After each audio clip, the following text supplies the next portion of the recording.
Is the funding winter over?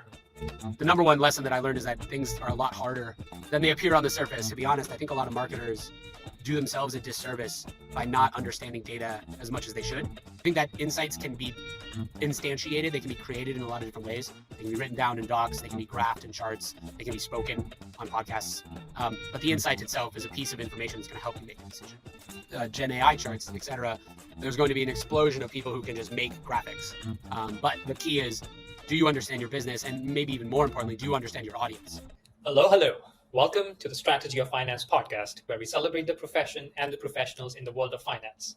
We endeavor to unpack their journeys to understand what moves them, get inspired by their triumphs, learn from their experiences, and most of all, connect with them at a personal level. Let's end the wait and listen on to learn, grow, and inspire.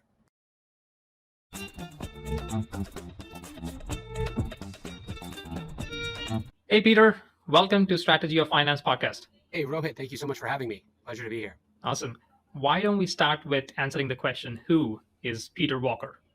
Well, it's I guess we could go with a long or a short answer to that. But at the moment, I am the head of insights at Carta, and it's been really wonderful over the last, 3 years or so to sort of build this community of early stage founders and investors. That Carta is obviously a cap table management software, so we serve these folks every day.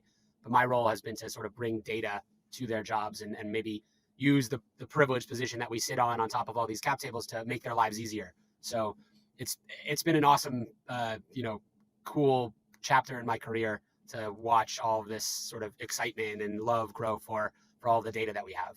I honestly wasn't anticipating this sort of response when I got into the job. Super interesting. We'll certainly look to unpack more about Carta, as well as what exactly do you do in terms of being head of insights. But why don't we first go through your journey? How did you get here? Can you take us through maybe the key milestones that have shaped your career so far? I think probably the couple major touch points would be first, starting a company in college with a couple friends. To be honest, the primary reason that we started it is because we didn't want to do consulting summer internships. So we were looking to do anything else, but really found that I loved entrepreneurship and got into it really deeply, and then joined a startup right out of school called Public Relay, which did media intelligence for the Fortune 500. And that was a wonderful mix. When people come to me and ask about what joining a startup is like, I think I was employee number 10 or 11. The amazing part was that as soon as you prove yourself competent, you get to do so many things that are not in the job description. So I ran data teams, I ran marketing teams, I dabbled in design, I worked in sales for a while. Like, you just kind of touch on all different parts of this business and get to see how these pieces fit together. And that led me directly into Carta in some ways. It's, jumped around to some other early stage startups and had a whole COVID period that we can get into. But, getting bitten by that entrepreneurship bug in college was, I think, maybe the key turning point. Was there any point prior to your college that you thought about technology as an area to get into, or entrepreneurship, or that was literally the first introduction? No, I mean, that's a good point. It wasn't the first introduction. My dad is an entrepreneur and had founded a couple businesses, not really in tech, but in packaging and shipping. And then, so I was always kind of aware of it as a career path. But I didn't go into school thinking that was going to be my route. And then as as people just sort of buckled down into finance or majors or other things like that, it kind of dawned on me that none of that was that interesting. And I wanted to work. I think the primary function was I wanted to work with a very small group of people that I really liked. Like, that was one of the biggest things that drew me to startups, is that it's this tiny group of people that you become very, very close with. And, the company that I started in college with there were two of my best friends. And it was an amazing way to learn a bunch of things together. Makes sense. Can you share some of the key takeaways that you have from that entrepreneurial experience? So the company that we started was called State of Glow. It was kind of the idea here was that we were going to sell merchandise at music festivals and use that to build like a music festival brand that we could then leverage as a website or like a pitchfork, et cetera, for music festivals. It's kind of a vague idea. But what we ended up doing was we ended up selling merchandise at 26 or 28 festivals a summer. People say, oh, wow, so you just spent your time going to music festivals. It must have been so much fun. To be honest, it was getting up at 4, driving this Suburban with a U-Haul attached to it with full of merchandise down to whatever festival it was, working the full day, packing everything up, sleeping in a Walmart parking lot, and then keep going on. So the number one lesson that I learned is that things are a lot harder than they appear on the surface. If you're trying to just go to a music festival every once in a while, working there is not the way to do it. The other thing that I learned was that there are so many minute aspects of entrepreneurship that kind of take you away from the thing that you wanted to do. So in my case, we wanted to build this cool website around music. And what I ended up doing was spending my time figuring out how to, satisfy sales tax in 26 states. Not exactly what my initial intent was to be. So it kind of opened the eyes that, there's a lot of company building that is sort of drudgery and busy work and like all the stuff that isn't exactly trying to build for your core mission. You got to be prepared to handle all of that. Makes a ton of sense. You said you spent a good number of years in marketing, right? Yeah. Yep. I believe that's a pretty data intensive function. Is that, would you say, where you really honed your analytics and storytelling chops? I think the marketing can be very data centric. I think in some ways I had started my career at the smaller startup as a data analyst and then kind of moved up through running visualization and Tableau teams, et cetera. And then I used marketing as sort of a break from that data intensiveness to learn about design and brand and sort of an expression of a lot of broader ideas. And so marrying those two things was kind of where the storytelling came from. I think actually, to be honest, I think a lot of marketers do themselves a disservice by not understanding data as much as they should. I think that there's a really, they use data to justify ROI on campaigns and things like that, but they're not consuming data in the way that a business intelligence analyst would or a biz ops person. And I think that if marketing had a little bit more of that flavor, oftentimes they would be able to kind of recognize the connections between the parts of the business a little bit more easily. I know that's been really, really helpful in my career, at least. And that happens as a result of the organizational structure, or is it more a function of just people being too busy with a bunch of different priorities that they're dealing with, and that kind of doesn't really surface in your face? That's a good question. I think it's probably a little bit of both. I mean, as a company grows, Carta is close to 2,000 people now. So the functions get more and more specialized. At the small startup, you have marketing, and marketing does all of the things. Here we have an email lifecycle person, and the jobs actually get much more tailored. But there's always room for that person who wants to go and explore, hey, what's going on this other team? The major thing that I tell marketers, which when they wonder, hey, do I really need to learn SQL, or like what's the value of having this data sort of background? The value to me is just speed. If I'm a marketer and I don't know SQL, I have to go file a ticket with the right team to go get this data that's going to help me make a decision. Whereas if I do know these technical things, I can do it myself, and I just can move much, much more quickly than other folks who have to wait and be kind of at the beck and call of another team's schedule. So I always think that if you can organize those or collate those things within a single person, it's a lot easier. You talked about Carta being 2,000 odd people. Yep. Why don't you introduce Carta in a minute for our audience to better contextualize the quantum of data maybe that you are also parsing through. And we'll, of course, talk about a bunch of analysis that you do. It'll be a good level setting for them. Absolutely. So Carta is the premier cap table management software in the US. We also have a lot of different businesses, but the core function is we provide the software where founders keep their cap tables. And the cap table is a record of who owns what percentage of a company. And you might think, that seems pretty simple at the beginning. And indeed it is if you just have you and a couple co-founders. But when you're adding advisors, investors, employees, everyone that you're giving out a little bit of ownership in the business, it can get complex really quickly. So we streamline that process for founders. We have about 43,000 startups on our software today.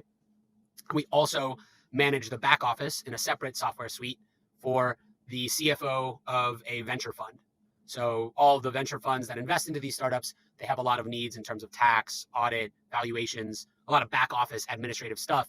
And we run that business as well. So that's about 2,500 or so venture funds. So that gives us company side, about 43,000 companies, fund side, about 2,500 funds. And the combination of those data sets is kind of a wonderful view into what's going on in private markets, mostly in the States, although we do have a lot of companies in Europe and Singapore as well. All right, cool. That's quite a large representation. And I would imagine, even if you talk about the 40 to 43K startups, they would be across the size, right? It's not just early stage. They would be from the very get-go, very early seed stage, maybe all the way to IPO scale companies, right? Exactly. Yeah. And we actually, I think there was a perception a couple of years ago that companies should get going, get started, build a little bit of a business, and then maybe in their seed or series A come and join Carta. But we launched a product in 2020 called Carta Launch, which is completely free cap table until you raise $1 million. So we have I think, close to 10,000 companies that are actually pre-seed companies and are just starting their journeys with us. So we see the whole thing from idea stage all the way to IPO. Very interesting. And then again, you are head of analytics. Going through all of this data seems like a pretty unique role. Yeah. How did your function really come about? Who conceptualized it? How did you end up at where you are? So yeah, this head of insights role is, as you said, kind of I think a pretty unique one. It doesn't exist in too many different companies. Maybe I should take a step back. In 2020, at the beginning of the pandemic, I've been working at these startups, and then obviously COVID happens. Everyone's at home, and I end up joining this organization called the COVID Tracking Project out of the Atlantic magazine. And I was the head of data visualization there for a year, and that was a really eye-opening experience in producing visuals and analytics and narratives for a wide public at scale. It's COVID, everyone's super interested in the data, and our charts were everywhere across the internet for that year. And it really just kind of had me thinking, what are the other data sets? What are the other, organizations out there that have a data set that needs to be explained to the world in the right ways? And I think a lot of B2B companies can actually use this as a new form of marketing. It's data content that educates your audience about the world and the market that they're in. So that's what I do at Carta. And yes, there's a ton of data. There's a lot of things to wade through, but at the core of it, the idea is, instead of just running another marketing campaign, why don't we teach our audience something that they're already asking us if you're an early stage founder or early stage investor? And then we can become the sort of first source of truth for data in our industry. And that's a wonderful place to be if you're always on people's minds for just an education or a helpful reason. I'm curious, do you sit within the COO org or the marketing CMO org? So I report to the CMO. Yeah, so I'm a marketer here at Carta by definition. I do play sort of a bridge role between data and marketing a lot of the times. I can be helpful there, but at the core, I'm a marketer. Got it. Makes sense. And so thereby, I would imagine most of these insights analytics that you are doing, they are more external facing, not necessarily internal facing around the operations of the company. Right, exactly. So we wouldn't say, although we've done some special projects on my team that are kind of internal facing, the vast majority of our work is built to be shared with external audiences. The only point that I'd have to that, though, is once you start building an insights function, you're producing things on a regular basis for external folks. What you quickly realize is that a lot of these things can be equally helpful to internal people as well. So you can use them to educate your sales force, your customer success managers. You can use them on calls across, for instance, we have a lot of ecosystem partners that help Carta succeed, and we in turn help them grow as well. People like lawyers, accelerators, et cetera. And they can be very, very interested in the kind of data that we have as well. So we build it for external folks, but it can be equally useful to a lot of internal cartons as well. Do you have a framework in terms of how should other companies think about having such a function? Is there a size element to it? Is there a density of data that you think would make sense, and after which only companies should think about such kind of a data intensive marketing? For what kind of companies and what stage does it make really good sense? It certainly helps to have a sort of above a threshold of density of data. I don't think that, so I wouldn't recommend that, your average, call it seed stage startup, for instance, might build this function. But I would also say you don't have to be the market leader in order to have enough data to be starting with. So probably what you want to be is a place within your market, within your industry, where you have enough of a flywheel that you're growing and you have customers to be talking about. And then, of course, all of this data is aggregated and anonymized. So you need to have a data science function, or at least a data team of some way, shape, or form that can do that aggregation and anonymization for you. After that, it's really up to the market. I think a lot of people, when I speak about this insights function, they get excited about it, and then they fall back to this question of statistical significance. Is this statistically significant enough to be talking about, or are we just putting stuff out that doesn't mean anything? I think that's a valid question, but my pushback is always, what is the market that you're working in? If you are working in a market where there's tons of data and a lot of this is already public, then yes, you're going to need more information in order to make an impact in that world. If you're working in a place like, say, early stage startups, where a lot of the information is opaque and it's kind of tough to find, then then any data is better than no data in most cases. So it really just depends on the kind of audience that you're speaking to. As you think about, you said again, your analysis is more external facing. Mm. There are many companies which have analytics team, if not fully blown function, that are predominantly built to be able to look at the business side of data, right? The business operations data. It could be around product, could be around marketing, sales, finance, HR, whatever, right? Yeah. I would imagine the analytics part of it, perhaps even tools, as well as the storytelling part of it, are quite fungible between these two, external facing as well as internal facing analysis that one needs to do. Of course, Sure. there are two different data sets, perhaps, right? But the Yeah. core idea remains the same. Is there an argument to be made in having both of these internal as well as external analytics team under one umbrella, or you think it makes sense for them to be separate? I think you can make the argument that they should be combined. You're right. When most people hear the word insights, they think internal product data, internal business operations data. How do we improve our sales cycle? How do we use product feedback to make the right adjustments to the app, etc. I think that those can be useful portions of an insights function, and they're actually probably the core of what most people think. The other thing that comes into play there are things like surveys. So surveying customers, making sure that you're in touch with customer needs, etc. I think the skills are very fungible. You can build a lot with the same tech stack. You can build a lot with the same people. The valence is a little different. The emphasis is a little different. You don't do quite as much storytelling internally as you would externally. But I think that more companies should explore having those two functions either housed together or at least in close contact with one another. Again, I just don't think that the external insights portion is that common outside of, one report a year, maybe from a company that spends a lot of time and effort, maybe even outsources it to an agency, things like that. You used two words, insights and data storytelling. Can you unpack each one of them? Why don't we start with maybe what are insights? Insights are pieces of information that have utility. So you can have a data set that has reams and reams of numbers, and it's complex and difficult to parse. And an insight is the sort of aggregated result of those numbers that tells you to take an action or not take an action. It helps you make a decision of some kind. An example, on Carta, we have many, many companies that are always raising fundraising rounds. So from that, we can publish an aggregated version of a median valuation for, say, a Series A startup, so that you as a Series A founder can look at that and go, okay, I have a sense of where the market is headed in terms of valuations. That helps me when I go into that next negotiation with a VC. So that's an insight.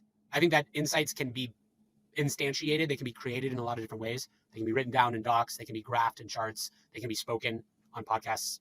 But the insight itself is a piece of information that's going to help you make a decision.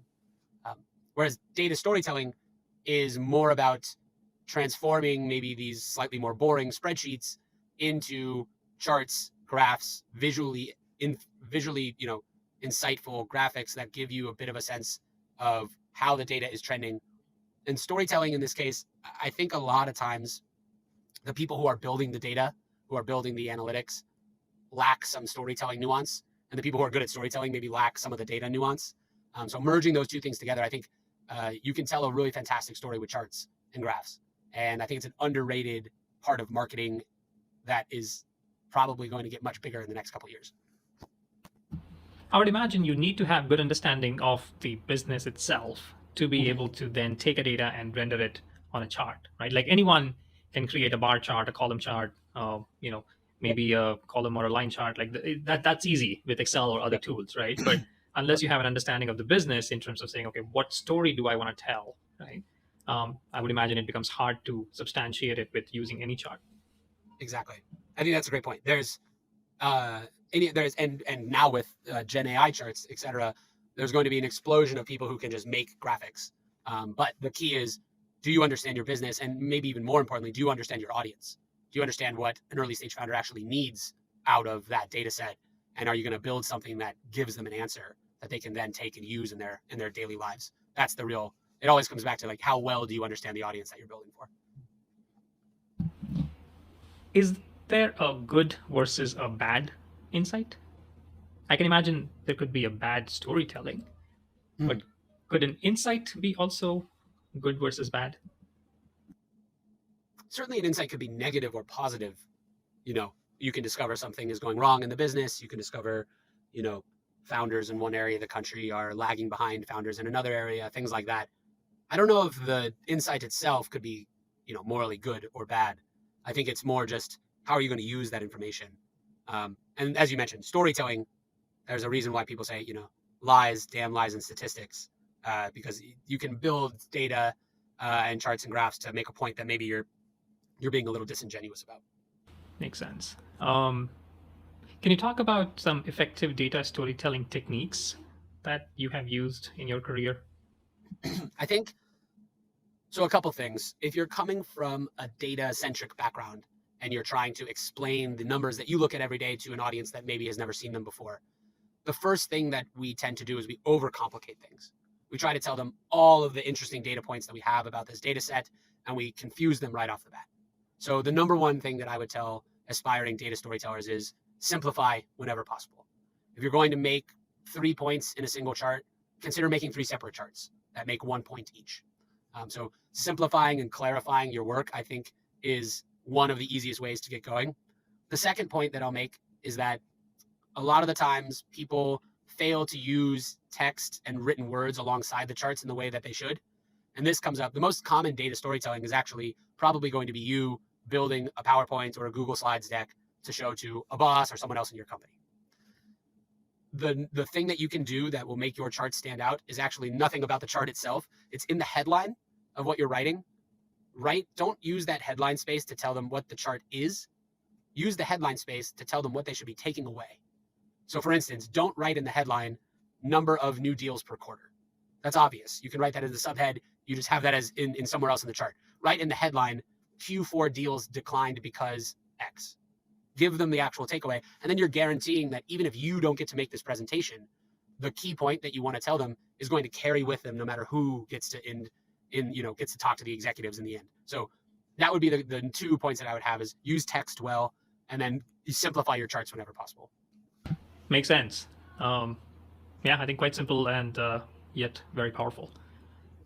Is there a framework that helps us understand if certain analytics or insights should be one-off thing versus maybe periodic in nature versus even, be available real time at all time? This is actually a pretty deep question. So one of the things that I think people get wrong about building insights to put out into public is there's this tendency when you get started that what you're going to do is you're going to build a big report and you're going to put it out every quarter or every month, or you're going to commit to some sort of periodic recreation of this data without actually first establishing through social or other channels that this is information that your audience actually wants. So you shouldn't a priori decide that these are the exact right graphics and exact right data points. Go out to your audience, build one thing, put it out there, see if you get feedback, keep building that way. And then once you have a corpus of information, you can build a fuller report.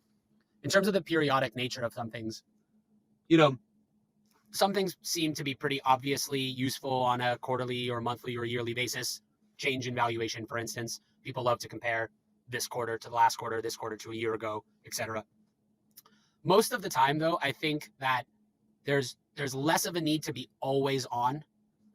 There's only really a few, it depends on your industry, but there's only really a few things that deserve a constantly refreshed data set. For instance, at Carta, we have this product called Carta Total Compensation, which helps founders and founders to understand what they're going to pay an employee in salary and equity. And that database is built off of thousands and thousands of startups who we have their equity values, we know what they're paying in salary to various positions, etc. Some people come to us and they say, well, we would love this to update every day.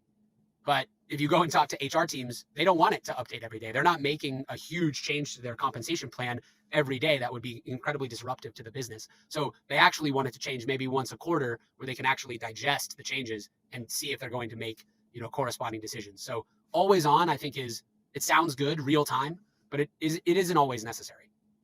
Makes sense.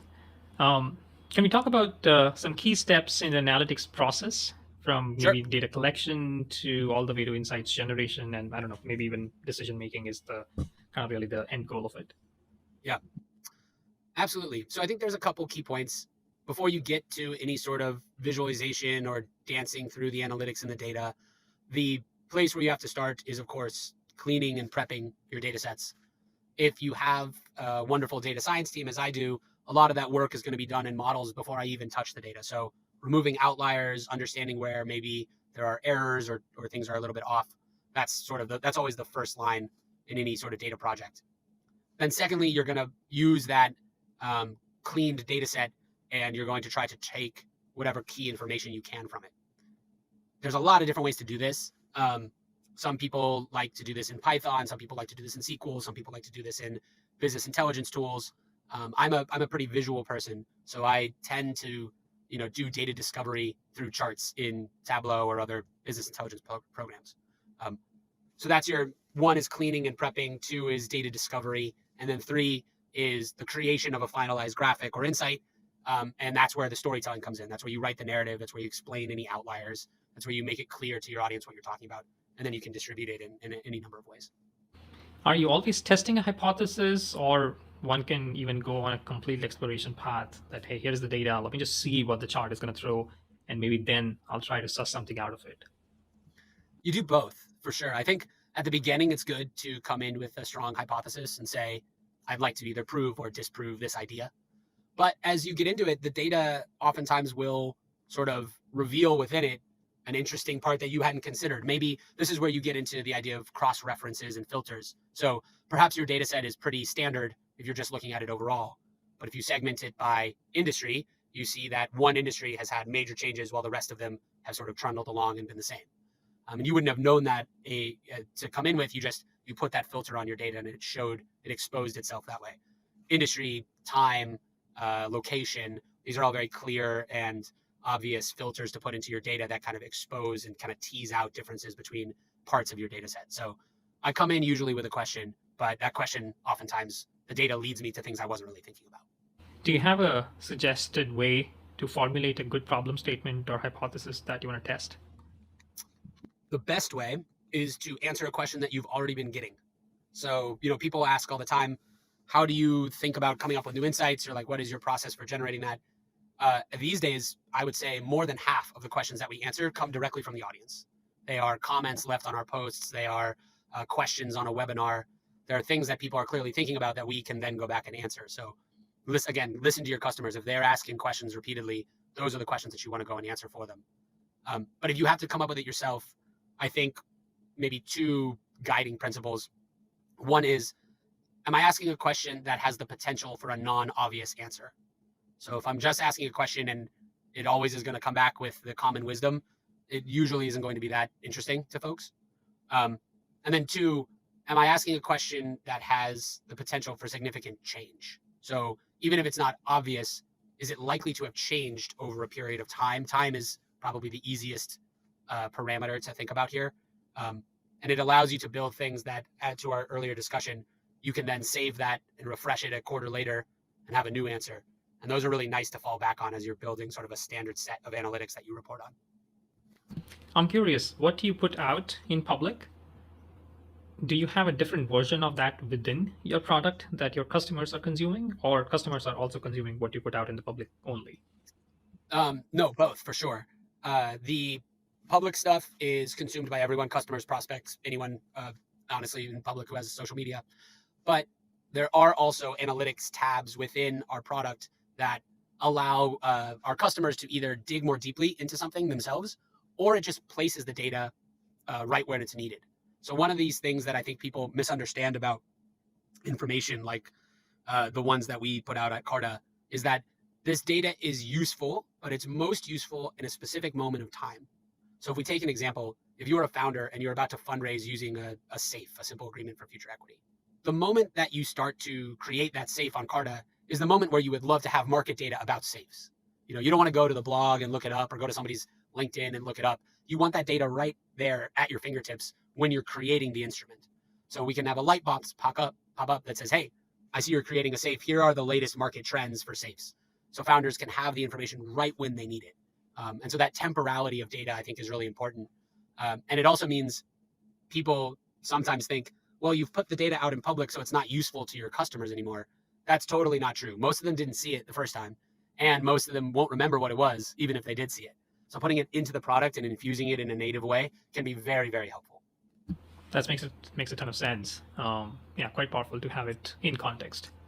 Exactly. Yep. What are the biggest challenges organizations face in implementing analytics at scale? I mean, you're talking about 43,000 startups, 2,500 odd funds, completely Yeah. different product, I would imagine, attached to the hip, but still very different interfaces and so on. Um, Yeah. what do I you mean, need to do? the core problem, as usual, which will be familiar to, I'm sure, a lot of the audience when it comes to data sets across the company, is just having these databases talk to each other in a way that makes sense. As you mentioned, Carta has 3 or 4 major businesses. Those businesses began at different times, so they may be using different analytics stacks in some cases, and having them all talk to each other and having the data clean and easy to analyze is always a big challenge.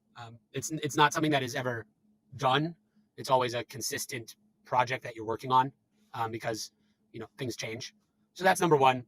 Number two is, as you mentioned, you want to have someone who has a good context on what analytics are actually going to be useful to produce, because you can sit and waste a lot of time in building things that nobody really cares about too much if you're not tapped into the customer viewpoint or customer thought process. So those would be the 2 trap points, I think, that kind of come up a lot. And there's something that we had to do at Carta. I've been enrolled for 3 years now. Probably the first, 3 or 6 months was spent cleaning data, figuring out the questions to ask, et cetera. It wasn't like we were just putting this out immediately. Makes sense. Are there some emerging trends that you are seeing around analytics that professionals should keep an eye on? I think the number one is the use of Gen AI in chart creation and insight creation. A lot of companies right now are trying to do natural language to SQL, so you can write your questions in English. The idea being that if you empower everyone in the company to ask questions of their own data, they'll be better, able to answer customer questions and better able to use data in their day-to-day role. I think that's a cool and interesting viewpoint. I think that's overrated in some ways. I think there's actually a lot of people who won't ask too many questions of their data because they don't trust the answers. So that's a difficult one, like the hallucinations in the Gen AI space. The moment that it gets one answer wrong, like you really lose trust in it. So that's a difficult thing. But I love the innovation that's coming with chart creation in particular. I think the visual, like taking data from a data set and creating visuals through natural language, is going to radically increase the number of charts online. And it's going to be really interesting to see how people use that. So if you're in the analytics space, you definitely have to stay up with the latest on Gen AI stuff. All right. Well, why don't we now move on and dig into the state of the union and really understand certain specific insights that you generate that could be useful to our listeners. Great. Let's start with answering the question. I think it's at everyone's top of mind. Is the funding winter over? Perhaps we could say the funding winter is thawing, but is still rather chilly. So if we just look at Carta data for the last, call it 4 years or so, obviously everyone knows venture capital fundraising went through this gigantic boom in 2021 and early 2022. At Carta, that looks like in 2021 as a whole, companies on Carta raised about $220 billion, which is the most they've ever raised in a single year. In 2023, that total was down to about $66, $67 billion. So a really sharp decline. We are starting to see a little bit of green shoots in 2024 so far. Q1 was decent. I think a little bit higher than Q4, but not like a jump, not a massive change. So things are getting a little bit better every quarter, but it has been a difficult fundraising environment for most founders for the last year or so. Are there any specific nuances across the different stages of a company's life cycle, whether they're seed versus A, B, or maybe more growth oriented, or is it pretty much same across the board? It's down everywhere, but I think the nuances are really important. So the closer you are to IPO, the more difficult the fundraising market has been. Series D, Series E, Series F, late stage companies, the fundraising has dried up most severely for those companies, whereas Series Seed or Pre-Seed or Series A, funding number of rounds and total capital invested is down, but it's not down nearly as much as it is in the late stage. So to give you a sense of it, I would say that seed funding on Carta is down something like 30 to 35% from peak, whereas Series D funding is down something like 80% from peak. So it is a difficult picture the further along you were in that journey when interest rates changed in 2022 and kind of the venture capital world really, really shifted. And we are also talking about big dollars because certainly Series, D, Series E, those funding rounds are gigantic in nature. massive dollars. I think that's one of those hidden things that most people aren't considering when we talk about dry powder and look at all the capital that VCs have raised from LPs. Doesn't it have to come back into the system at some point? Maybe that's true, maybe it isn't, but it doesn't all come to the early stage, that's for sure. Some of it has to go to these late stage rounds. $100 million rounds on Carta were pretty common in 2021, and they're just incredibly rare now. So where is all that money going to go if late stage doesn't pop back up? So hopefully we knock on wood and there'll be more IPOs like Reddit's that are coming soon, and maybe we get back to a little bit more of a healthy fundraising environment for the pre-IPO kind of companies. I'm curious, what was the steady state before COVID? What were the funding, total funding that your customers were raising, if you have a similar kind of benchmark? Yeah, so if you just look at it on an annualized basis, it was something like $50 billion or so a year in 2019. The caveat there is Carta was serving far fewer customers at that point than we are now. So, we have, again, 43,000 or so startups on the platform today. In 2019, maybe 15,000 startups, something like that. So many fewer startups, but the funding was robust for those companies. Some people might actually say that the boom times was any time where there was essentially zero interest rates. So for the last decade or so, startups have grown up in this one environment. And then since early 2022, when the interest rates changed, that's when the real shift happened. And now we're in this, before and after sort of world. Given literally the vast amount of data that you have you ever looked at what is the right sort of balance of funding that startups on your platform at any given point in time, let's say today, right? If you talk about these 43,000 startups, would really require in a year? I don't know. Is it, as you said, they're right now around 66, 67 billion. Is 100 billion a right sort of steady number? That's a good question. I don't know if there's a quote unquote right number. I think, if you asked some venture capitalists, what is the right level of funding? Some of them probably privately in 2021 would have told you this is too much. We know it's too much, but we're caught up in this market dynamic and we're just investing, and supply and demand is off right now. I think we've maybe undershot it from the correction from the boom time. So perhaps something like 80 to 100 billion for those 40,000 startups makes sense. But the confounding factor in that analysis is companies today are actively trying to use less capital per unit of revenue or per unit of headcount than they did before. So if a company can get to profitability with $5 million raised instead of $25 million raised, they're trying to at the moment, and that will change their capital needs moving forward. So it really is always a balance between what is the ongoing desire from entrepreneurs in terms of how much capital they think they need to raise to get to the outcomes that they want to get to. Makes sense. Having the benefit of hindsight now, are there any leading indicators that you could foretell a funding winter, or is it only after the fact that we would find out about such kind of dramatic events? I think it's spoken about all the time, but perhaps even so is still underrated, the vast impact of interest rates on startup investing. So when money is cheap, risky assets like startups become more desirable. When money is dear or costly and you can make 5 to 6% in a savings account, you really you see less risk-taking behavior, and there's really no more risky investment than early stage startups. So that is the number one sort of harbinger of where the market might go most of the time. The other point that I'll make is that when you looked across the lines in terms of valuations and round funding, the late stage started to falter before the early stage did. So if you're looking at the canary in the coal mine, it was those late stage deals not happening was kind of the first inkling in maybe even late 2021, before the rest of the market had shifted, that something different was happening there. Got it.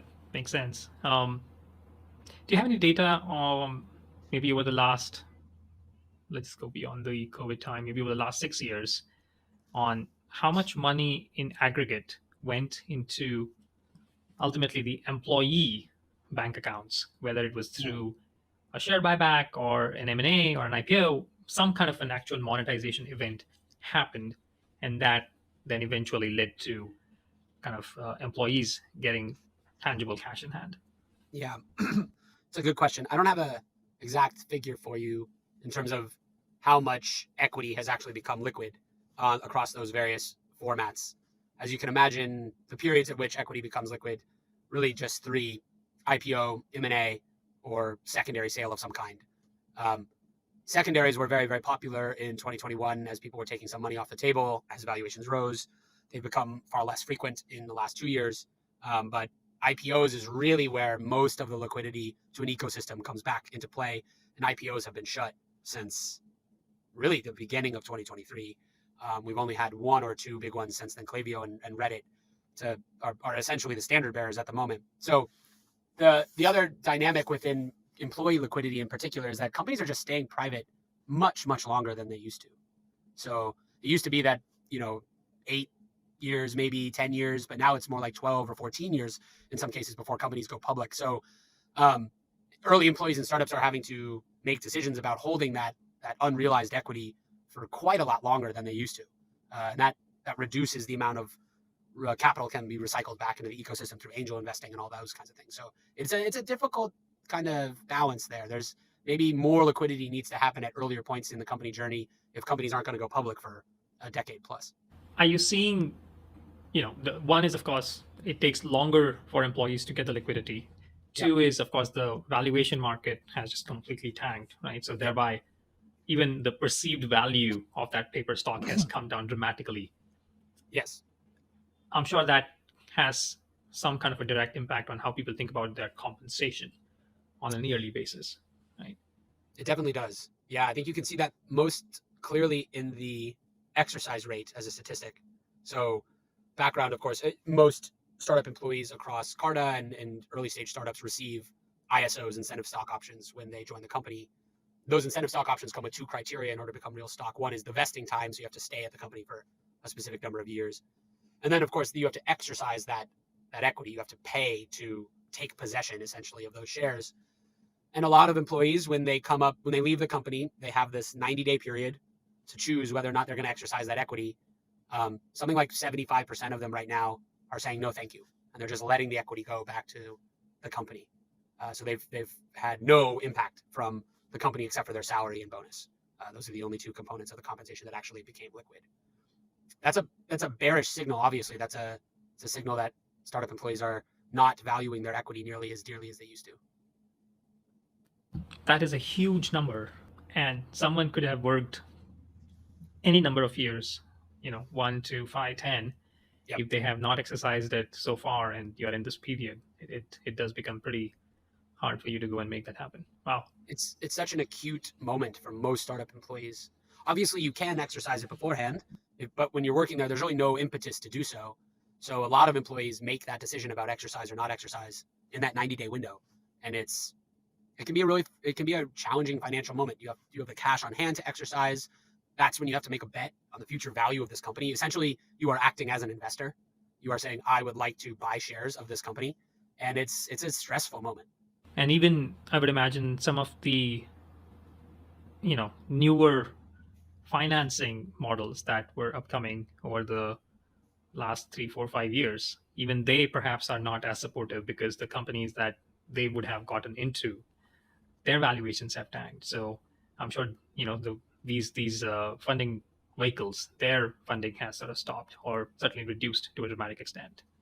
Definitely. Yeah. There's a ripple effect from fundraising dries up, valuations decline, maybe a company takes on a down round. And imagine you as an employee are at this company that just took on a down round and you're going to leave to go to another company. Do you exercise your equity at that point? The market signal was maybe this company isn't doing as well as we thought. It's just it's a tricky moment for a lot of startup employees, let alone the idea that you were laid off from this company. And then you also have to make the decision about buying equity in the company that just laid you off, which is a whole other thing. I would imagine this is going to have an impact on the ESOP pool that people would not have to create as we go into the future, right? Because they would have a lot of this untapped pool that will come back into the broader pool. Yes, so that dynamic is an interesting one. There's certainly the hidden benefit, cynically, to founders of employees not exercising is that equity returns to the pool and it can be reissued to other employees, of course. We didn't see option pools really decline very much in the boom times or through 2023. They've remained fairly robust.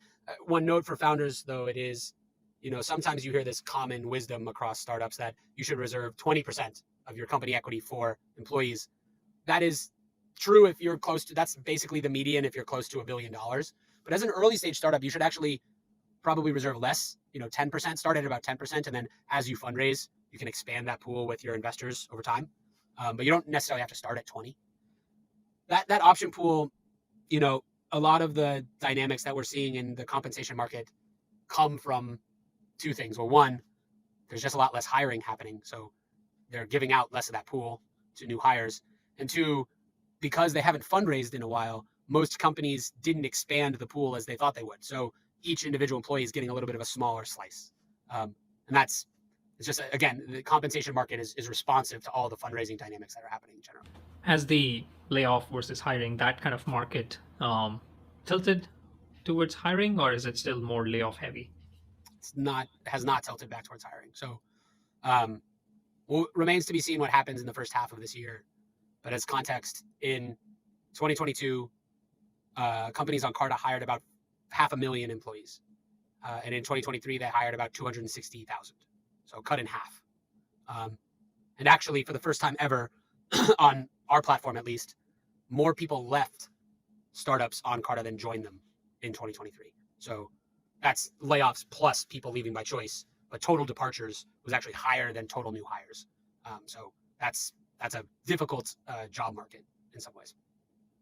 But in some ways, these guys are then getting a job somewhere else, presumably larger companies, if they are leaving by choice. You would hope so. Yeah. Yep. Yeah. I don't know whether or not they're leaving by choice for another startup, or they're leaving by choice for big tech, or they're out of tech entirely. It's tough for us to see that. You do have some compensation data as well, right?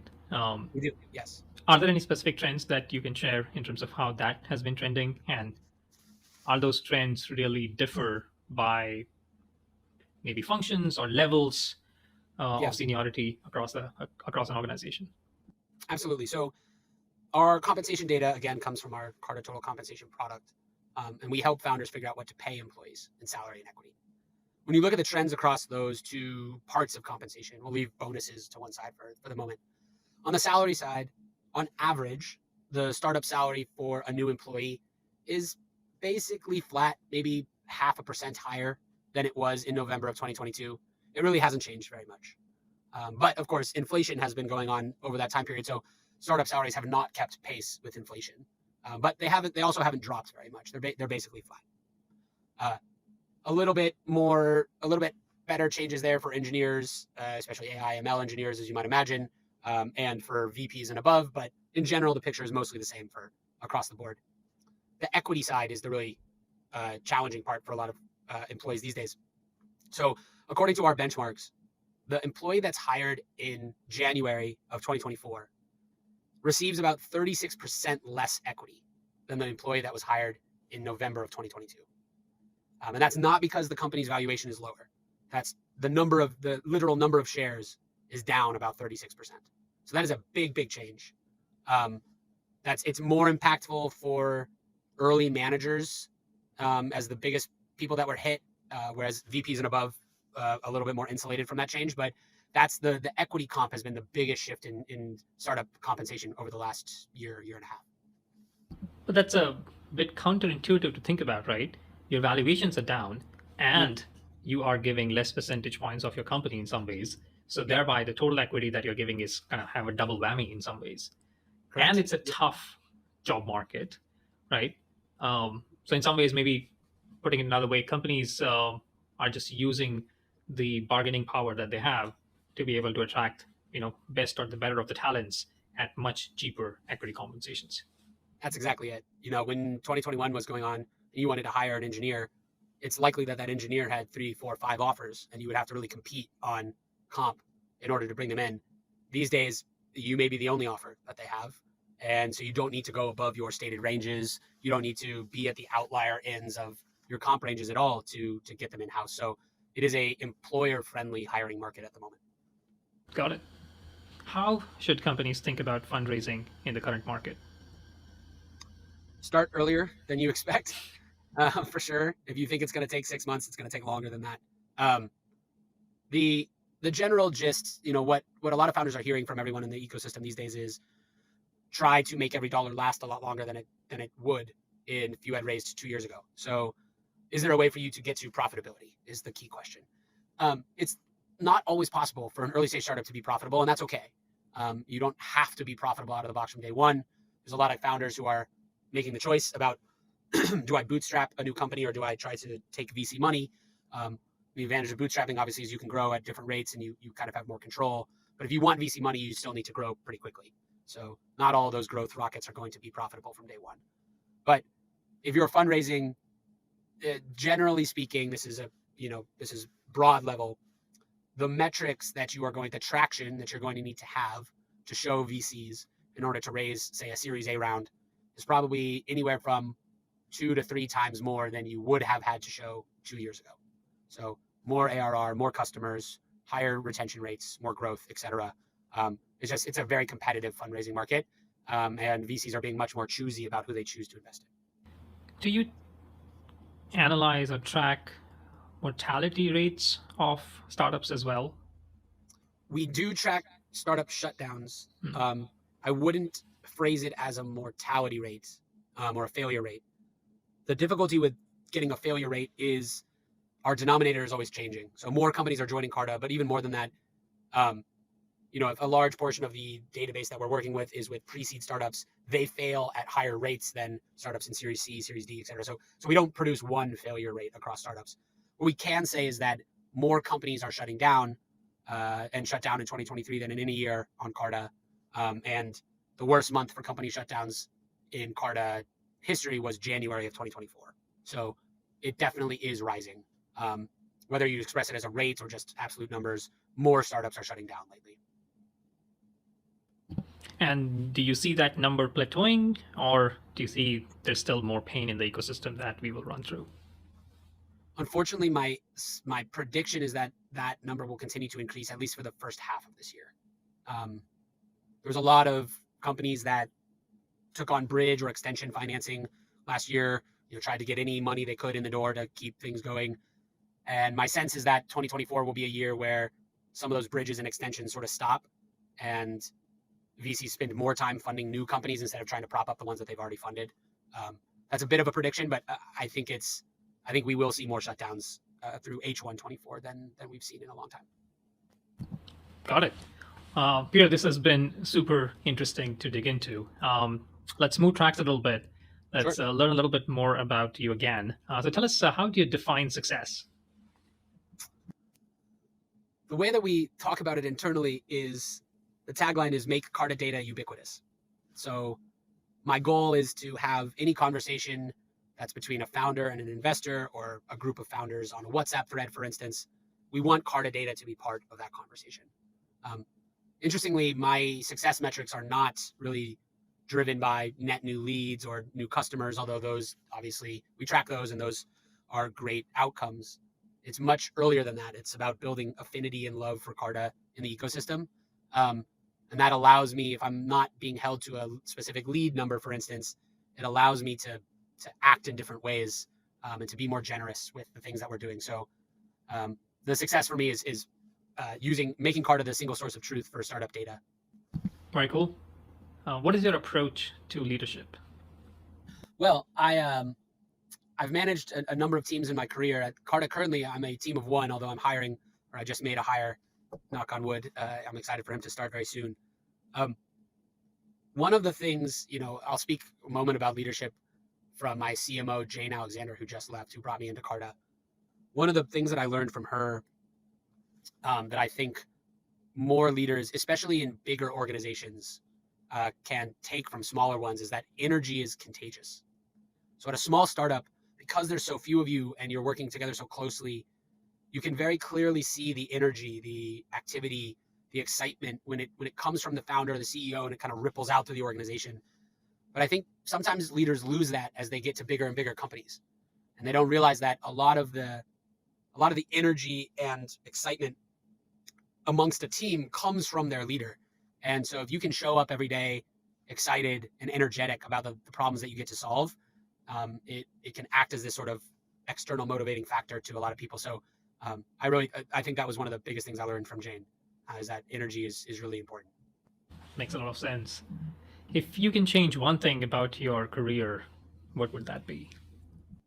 That's a wonderful question. I think, if I'm being honest, I think I would move to San Francisco earlier than I did. I had a wonderful experience working for startups in DC, and I learned a lot, but there is something different about, I'm assuming it's the same as if you're an actor living in Hollywood, or if you're in finance living in New York. There's something different about constantly being surrounded by people who are interested in the same sort of problems that you are. So I've found San Francisco to be, if you're in startups, there's really no place like it. No doubt. What advice would you have for emerging professionals who aspire to be leaders? I think young people that are just getting started, leadership in your role doesn't have to come along with a title. So you can have influence without having authority.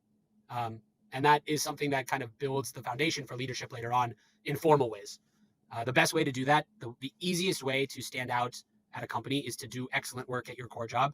And once it's excellent, just start asking to be put on things beyond that. And then people will look at you as someone who is reliable, can get things done.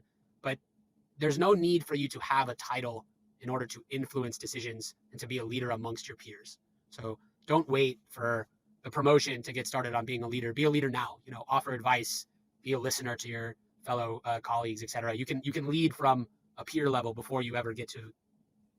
That's awesome. Let's move to our final round, the lightning round. Should be quite fun. All it takes is I'm going to ask you some simple questions, and I need immediate responses. You got it. All right? Okay. Let's start with some warm-up. Sweet or savory? Savory. Books or podcasts? Podcasts. Thinker or doer? Doer. Introvert or extrovert? Extrovert. Scotch or whiskey?